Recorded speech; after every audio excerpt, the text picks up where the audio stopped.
Hey everyone, this is Chris Keys for Premier Guitar. Today I'm at the Bassman East in Nashville, Tennessee with Eric from Foxy. And Eric, how you doing? Doing good, how are you? Real good, man. We were hitting it off on Top Gun talk, you know. You're Maverick guy, I'm a Goose guy, you know. Iceman's in there somewhere too, but we're gonna talk guitar gear first before we get any more Kenny Loggins talk. So talk to me. I know you're a Strat guy. You got a special Strat, that's kind of Strat monster that's hidden back there. We'll start with this one though, because I think you play this one the most. Do you not? Yeah, this is like typically my primary guitar. Okay. It is I believe, a 2014 American Professional, and it has the noiseless 3 pickups in it. Okay. And a friend of mine made this beautiful pickguard for me to put on it. And yeah, I really love it. I love Strats because I love the sort of like clankiness of the attack of them. And I've always kind of played them my whole life. So I've modded a lot of my playing style around, you know, just the sound of a Strat and like the sort of idiosyncrasies of it. Could you elaborate on some of that? Because that's an interesting way to approach the instrument, almost morphing your sound around the instrument rather than making the instrument go to where you want it to go. Right, yeah. Well, I think I've always enjoyed sort of playing leads that cut through the mix. And for a long time, I played out of a twin reverb, which is also like a very like kind of like tinny, like high, you know what I mean, amp. And whenever you dig into like a Strat, and you kind of dend some strings around it, I really enjoy the sort of like dead scratchiness of the strings you're deadening, but with the note that you're actually playing, if you really, really dig in, it kind of has this like piercing tone that really cuts through, you know, anything else that's happening, like the drums or other guitars or the bass.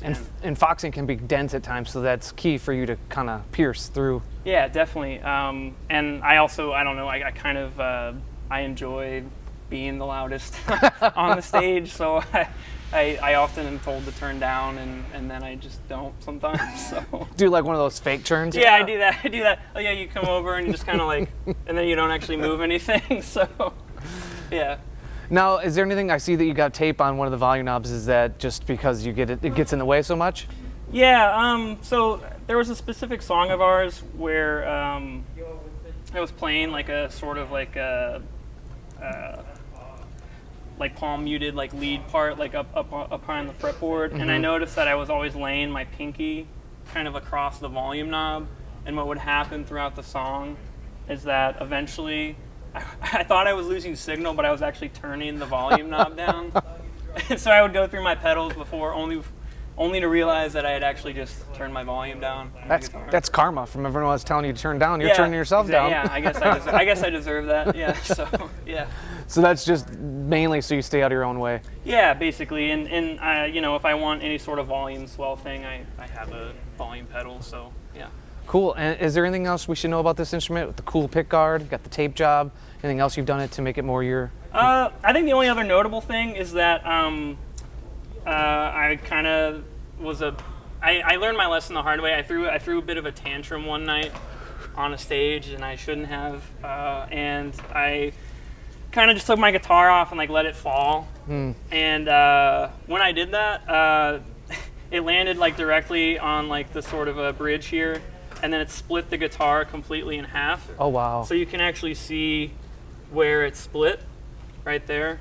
And luckily, someone I know in St. Louis, he's kind of a wizard with guitar setups and guitar repairs. His name's Dave for Tritone Guitars, and he had it for a month, and he was able to glue it back together for me. So that was very awesome of him to do that. Yeah. Yeah. And what strings do you typically use on your guitars? You know, I did 11s for many years, and I do think 11s have better tone, but for live purposes, I just enjoy being able to like kind of glide and shred faster on 10s. Yeah. So especially when you're playing every night, it kind of, I'm sure. Yeah.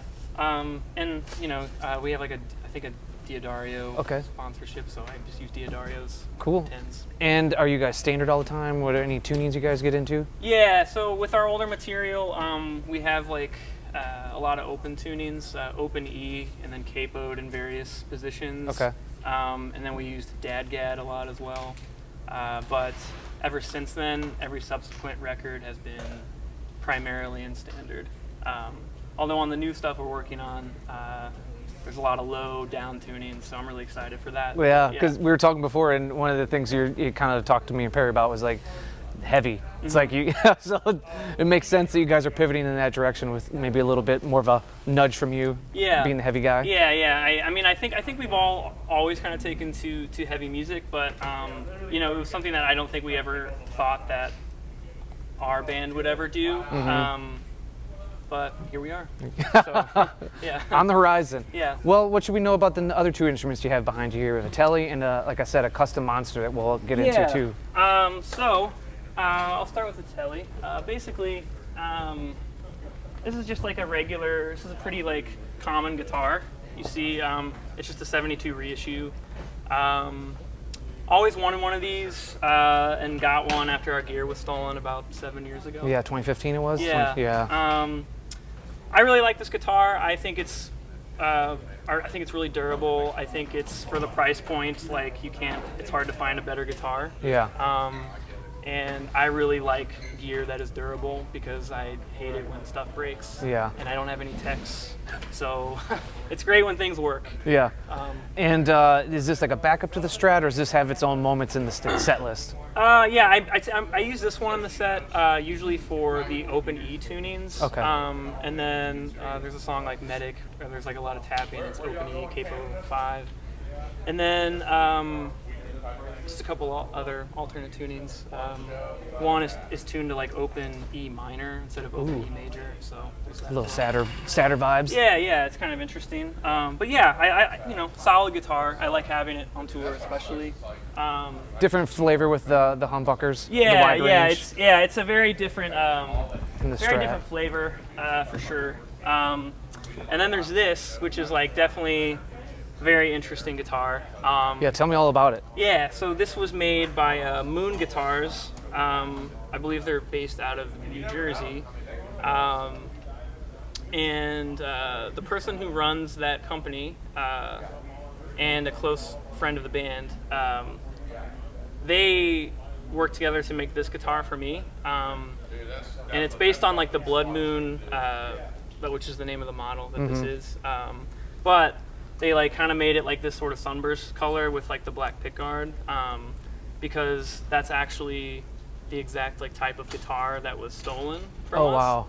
And so I thought it was a really kind gesture of them, and they made this guitar for me, and I love this guitar. I use it throughout the set as well, on the songs that have like heavier chords, or high, like very gainy leads. I think it's a little bit less. I don't know, tinny, whatever adjective. Kind of what you're describing about the Strat. Than like the Strat is, but I really love this for like really fat power chords, or just like any kind of like heavy part.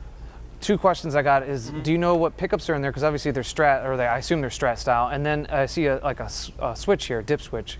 Yeah, so I honestly, toggle switch. I'm not totally certain, to be honest, like what pickups are in here. Because it wasn't something you commissioned; you were just gifted this. It was literally like one day. Our friend Travis, who I was talking about, he's like, "Hey, like, what's your address?" And then he just sent me this guitar, and I didn't know anything about it. I didn't know Moon at the time. And so, to be completely honest with you, I don't know everything that I don't know what pickups these are. Okay. I don't know what this switch does. all I know is like when I flip it, it's like, oh, that sounds like fat. Okay, so maybe it's like a boost or something? Yeah, I'm not sure. Yeah, it seems like it could be like some sort of gain boost or something like that. Okay. Yeah. But I wish I knew, but I don't. Well. But great guitar. Awesome, man. Well, let's dig into these amps you got here. Yeah. So what should we know about these guys? So, I'll start with the amp that I normally use. This is a 68 Bassman made by Fender.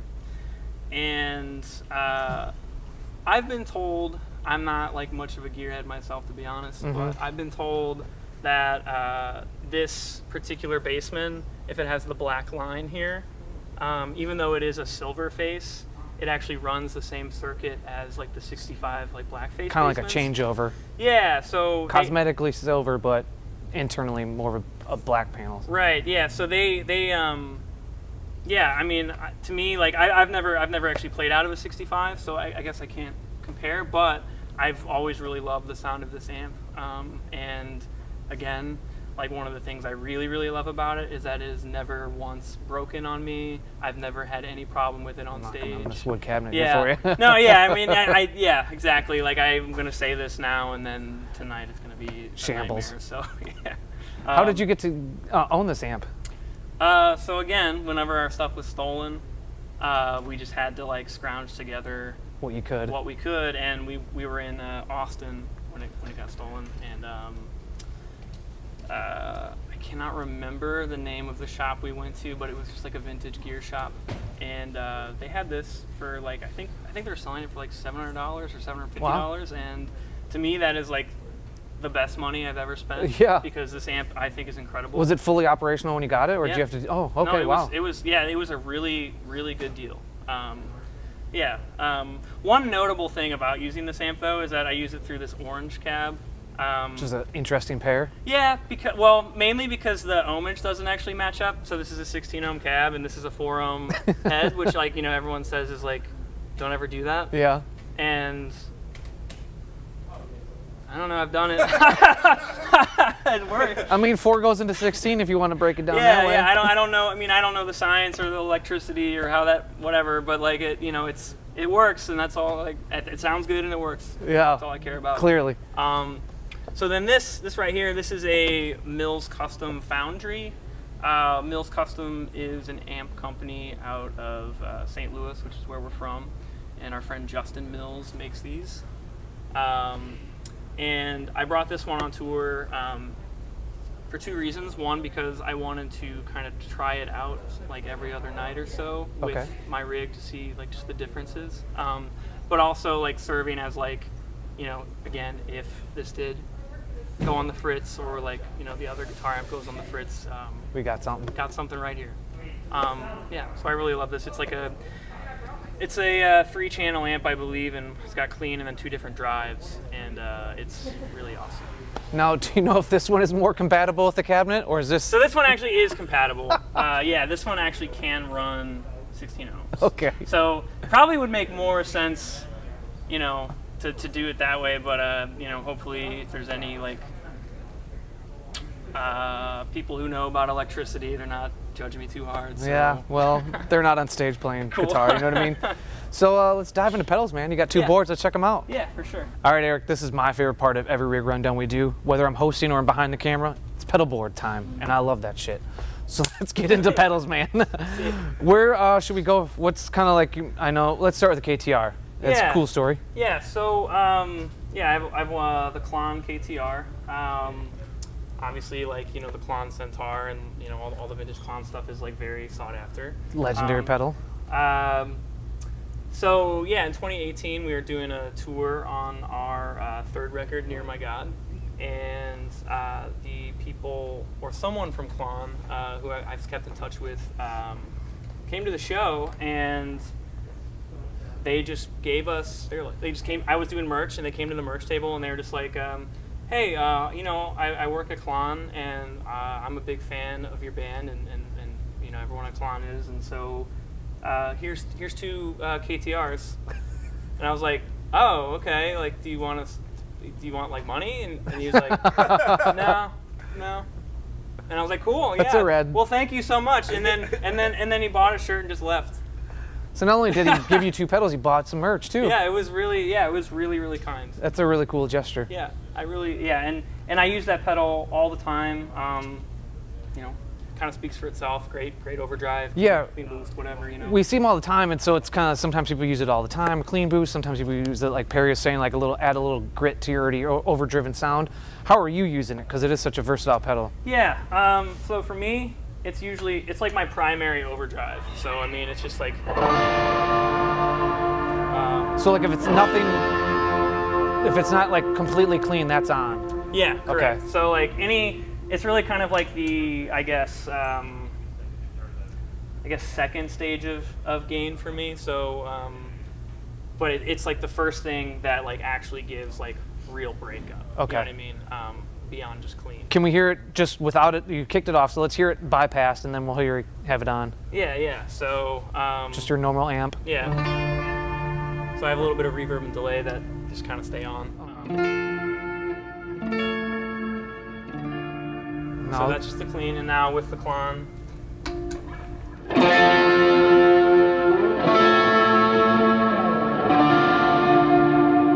And then you were saying that this is more like your second stage. So what is the first stage? Is that, I assume, maybe the blues driver? Yeah. So I like to use the blues driver really as a clean boost. So I guess it might add just the tiniest amount of breakup if I really dig in.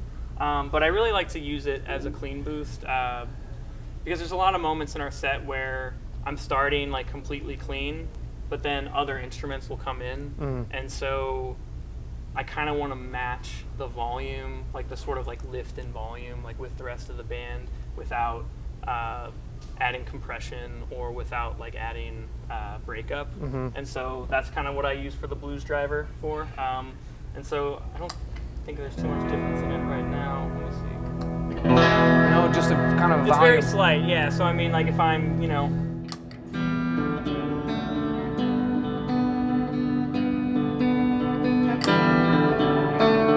I see what you're saying. Yeah. So it's just like it's very subtle. It's more like kind of for utility than like a flavor, you know. I love the juxtaposition of the blues driver, which is, you know, you can probably walk within a mile and buy one, in the KTR, which is right, yeah. got to get in a wait list. Yeah, the blues driver is like an $80, $100 pedal or whatever. Yeah.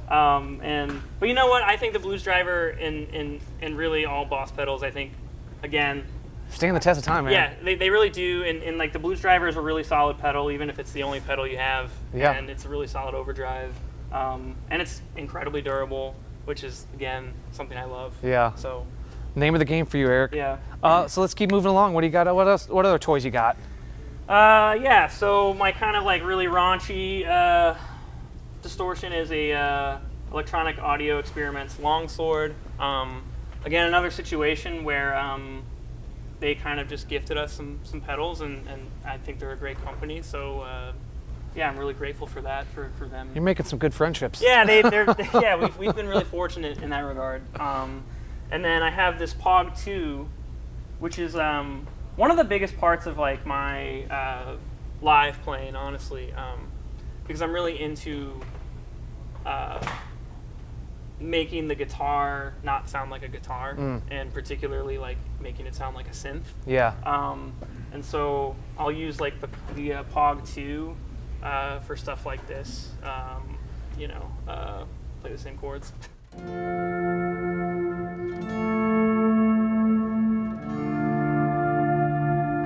Which is interesting because we won't get into it, but you have a proper keyboard behind you. Correct. A proper yeah. synth.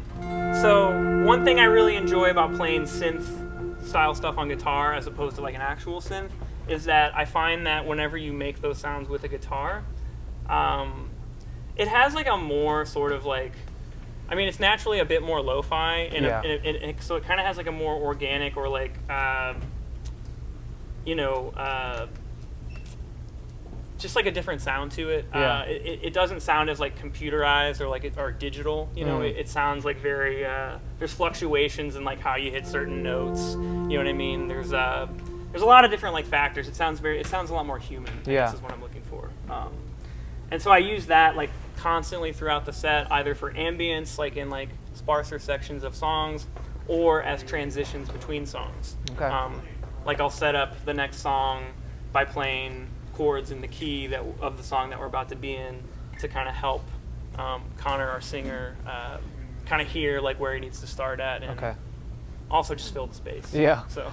Now you had mentioned how you use it. I kind of want to hear the longsword because I've never heard that pedal. Could you hear the raunchiness that it delivers? Yeah. So so again, clean, and then here's just the longsword.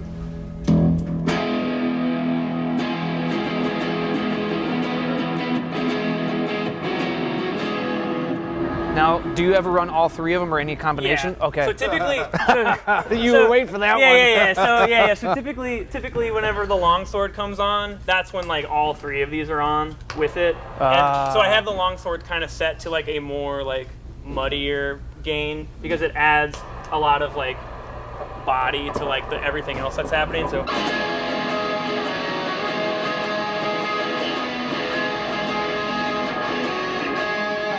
And just so you're not blowing me off the stage, you have turned down quite a bit. But yeah, I can imagine how that is feeling in full flight. Yeah, so I mean, it's like, you know, clean, then blues driver, and then clon, and then longsword. You know what I mean? Like, it just adds like that extra little, like, just bam, you know? Well, right on, man. Let's keep moving. You got the Mobius. That's a hell of a pedal, too, that Strymon has, you know, created. So I'm really into modulation. Again, changing, you know, making your guitar not sound like a guitar. And so with the Mobius, there's a lot of choruses and flangers, and those all sound really great. And I do use those. But I think probably the more interesting parts of it are the Destroyer setting, which is basically like kind of like a. This is a little bit dated at this point, but like it kind of adds like the vinyl popping sound. Oh, okay. And it also adds like you can mess with like the bit rate and sample rate, so that basically what happens is like it just sounds. Here, I'll just play it. Yeah. Let's see. So like.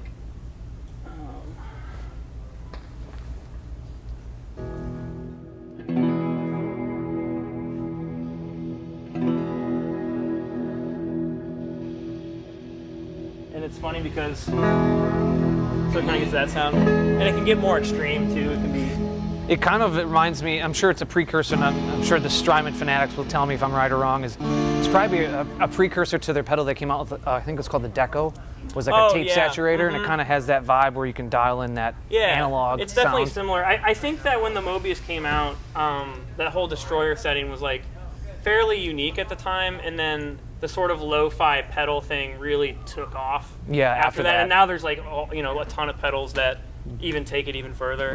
You know, there's like that Chase Bliss one. You know, I'm not really sure when it came out, but yeah. And then, you know, it's again like I'll couple that, like going back to the Pog, like I'll kind of couple like those two things together. So it'll be like.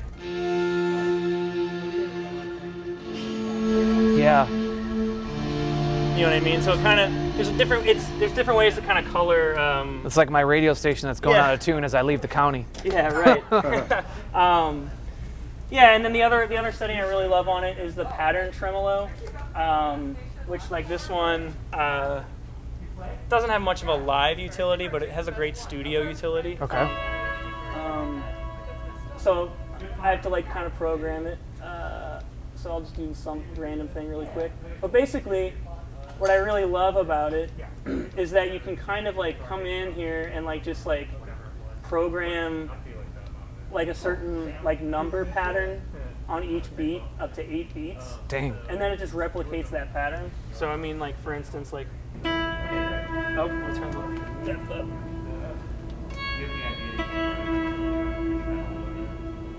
And then if I turn this down.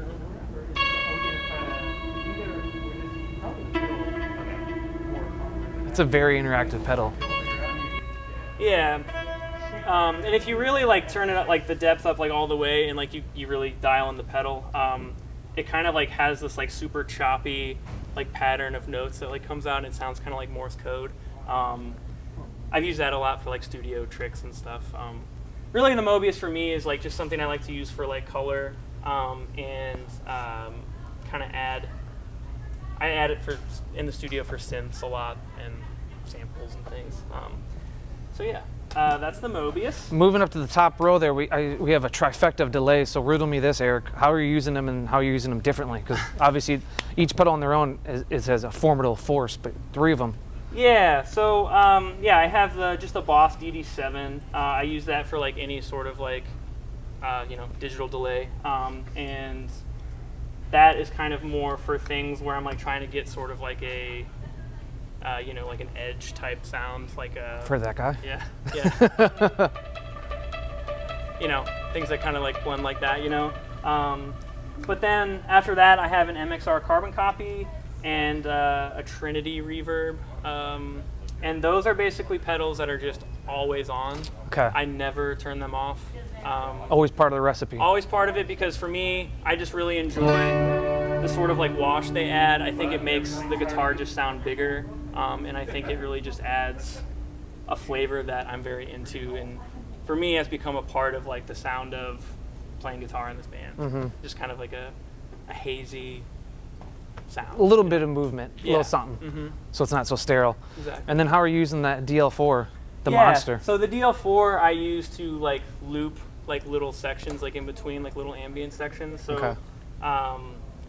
And I really enjoy, you know, I watched Dave Knutson's from Minus Fair, He's a master. Yeah, so he uses DL4s a lot, and that was very inspiring for us, like, early on.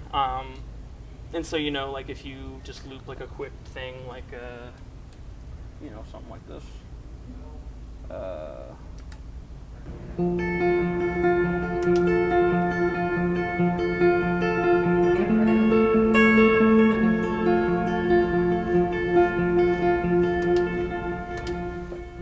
And then, not that I would do this loop, but, like, then you can basically do, like, the, you know what I mean? And, like, and then reverse it. And there's just a lot of cool options, like, just with, like, the tap of a foot that can, like, kind of, like, get you through get you through, like, a tuning or a guitar change or something that I kind of just like to do on the fly. And it's kind of, like, adds my own element of, like, improv to each set that I really enjoy. So You just need 3 more of them now. yeah, exactly. Yeah.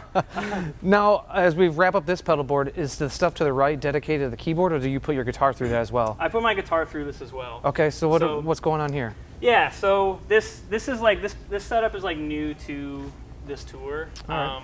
and so I basically have like put together like a bunch of noise makers, which is like what I love to do. And so I think first of all I have the whammy DT combo pedal, which is obviously like, you know, everyone's familiar with like the whammy thing. Yeah. But one thing I am really loving about this pedal is the drop tune part of it, because I was saying earlier, like, you know, we're working on songs where there's a lot of like low tunings, and so one thing that I realized was, well, playing any of those live is gonna suck because, again, I don't have any techs. I don't really want to bring more guitars. I want to use this guitar. Yeah. And so what I've kind of done, and I haven't fully worked it out yet, but like the working idea is basically like what I can use this drop tune pedal, and then instead of having to like tune down to like, you know, drop A or whatever, like suddenly I have a, you know what I mean? So like now I'm just like here. How have you noticed how it tracks? I'm sure as you go down further, maybe it increases the latency, but so yeah, I mean there is like just like a very, very negligible latency. It doesn't really bother me. I mean, I can see how it would bother someone who is more in like a sort of like gent or like very technical, very, you know, time-based playing. But luckily for me, that's just not what I do. So it doesn't affect me any. Okay. And there is a slight like kind of noise floor or like sound to it that I've noticed, but again, it doesn't bother me. And if I really don't want it to be there, I can like add a gate or something. So yeah. all right. So that's that, and that's how I primarily use that. This little guy right here is a pedal I got from a GoFundMe page. There was only 25 of them made, and it's a company called The King of Gear. And, yeah, That's a great yeah, name. and or it might not even be a company. I think it might just be like a guy. Yeah. I don't know. Anyways, Well, it's he is called, the king. Yeah, The King of Gear. Yeah, it's made by the King of Gear. So it's called the Feral Glitch, and basically, from my understanding of the explanation of it, it's a pedal that is made to replicate Johnny Greenwood's solo at the end of There. That is so specific. I know. And also, like, if you go and you listen to the song and you listen to the solo, it's literally like a solo that happens for like 12 seconds and fades out, like at the very end of the song. So I was like, wow, that is like, yeah, it's incredibly specific. But I was like, I was intrigued by it, so I got it. The King of Gear is just dialed in. Yeah, so like it's kind of a pedal that's like, you know, really you can't really control what it does. Like it's not worth trying. It just does what it does. Well, let's ride this Bronco. Yeah. So here's so basically, you know, I have it on at all times. There's different settings, but then here to the right is like a momentary switch, and how it works is you play. So say you're playing whatever.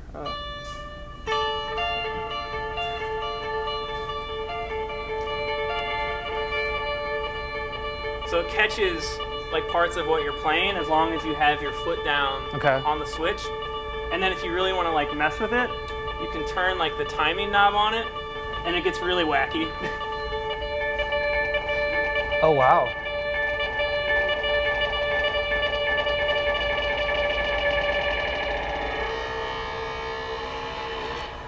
So, man. Yeah. It's a glitch pedal. So yeah, it's kind of, you can't really, it's hard to really know what it's going to do, and sometimes when you do it, It's like, even harder when you can't see what the controls are supposed to be. yeah, exactly. Yeah, it's There's no names. nothing's labeled. It's just like a blank pedal, which I'm kind of into.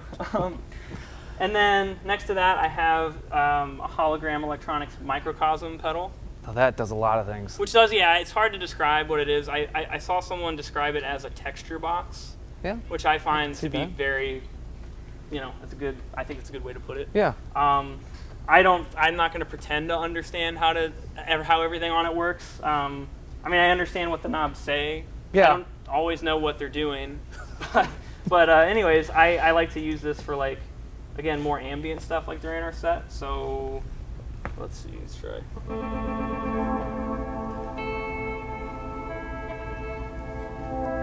So it's funny, you can just play a chord and it just kind of does all these things. Let the pedal take the reins.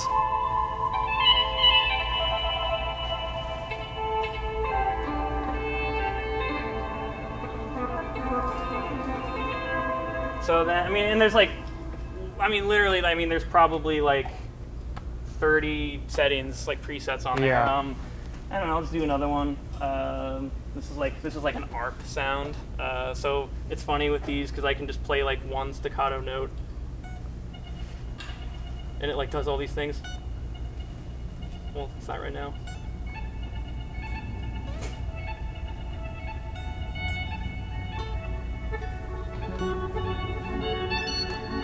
Yeah. So then if you like, so then again, going back to the DL4, I'll do something like that, right? Kind of like noodle around in whatever key we're going into, and then I'll come over here and I'll loop it. Okay. So.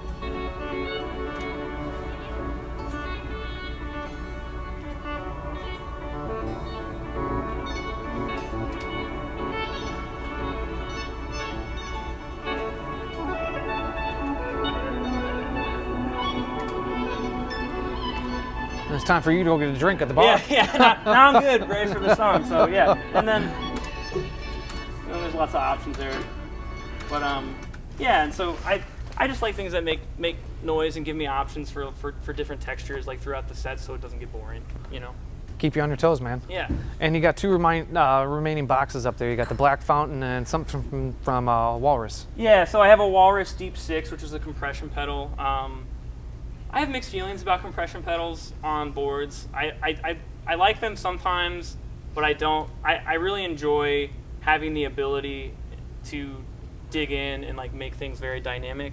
That's very much a part of like what I like about Strats, because the more you dig in, kind of the more it cuts. Or like if you play really soft, like they have the ability to like, you know, react with like the clon and stuff like differently. Compression kind of just obviously just flattens all of that. Yeah. And I don't always love it, but for certain parts I do like it. And then the Black Fountain here, it's made by Old Blood Noise. Just a really solid, like, warbly kind of analog delay. And again, we're really good friends with Old Blood Noise. Brady, yeah, he used to write for PG, so. Yeah, and they've always been very supportive of our band and very nice people, and I love using gear by people I like, and it just so happens that the gear is also really good. So, well, hang out tonight at your merch booth, and maybe you'll get another pedal that you can try out from a new friend.